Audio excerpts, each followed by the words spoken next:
Gérald Garuti. Il me semble que la peur, ici, n'est pas abstraite. C'est une forme de terreur qui nous a tous frappés, qui nous a tous choqués. 66 millions de blessés dans cet attentat. Et c'est une terreur qui a frappé des êtres de liberté.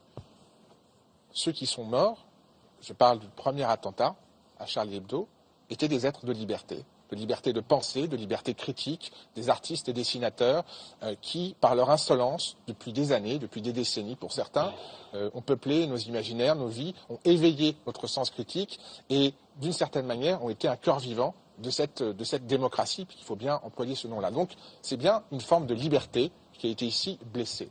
Et le combat est un combat extrêmement ancien entre une forme de liberté et une forme d'oppression, si on revient à une chose canonique. Et la terreur, en l'occurrence, cette terreur qui écrase, qui soumet, elle vise à écraser toutes ces formes de liberté, de pensée, d'expression, au nom d'une idée ou d'une autre. Mais en tout cas, si on prend le fil de ces idées ou des régimes de terreur, il y a des cas de régimes de terreur qui ont voulu interdire toute liberté, et ici, dans un état de droit, c'est des idées de terreur qui frappent et qui tuent.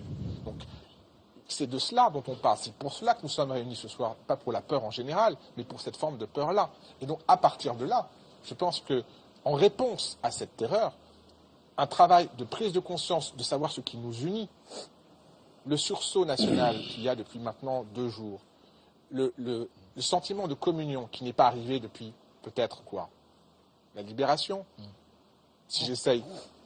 Je n'y étais pas, madame, mais je me dis qu'en tout cas, un sentiment de telle union nationale, un sentiment d'être blessé dans une identité républicaine, démocrate. Donc, il y a bien quelque chose qui fait que nous sommes questionnés sur ce que nous sommes et ce qui nous unit. Et là, cette peur-là, plutôt cette conscience-là, est activée par une peur que si nous la convertissons en action, en conscience et donc en communauté, peut finalement nous permettre de retrouver ce que nous n'avons pas depuis fort longtemps, qui est ce sens commun.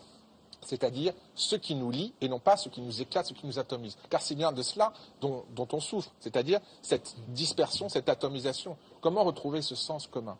Cela dit, à la Bastille, à la République, pardon, la grande pancarte, une des rares, parce qu'évidemment on était tous, enfin tous ceux qui se trouvaient là étaient un petit peu dans la difficulté de mettre des mots sur la chose, des mots qui ne seraient pas récupérés ensuite par ceux dont on ne voudrait pas qu'ils les récupèrent. La grande pancarte qu'il y avait, c'était Not Afraid.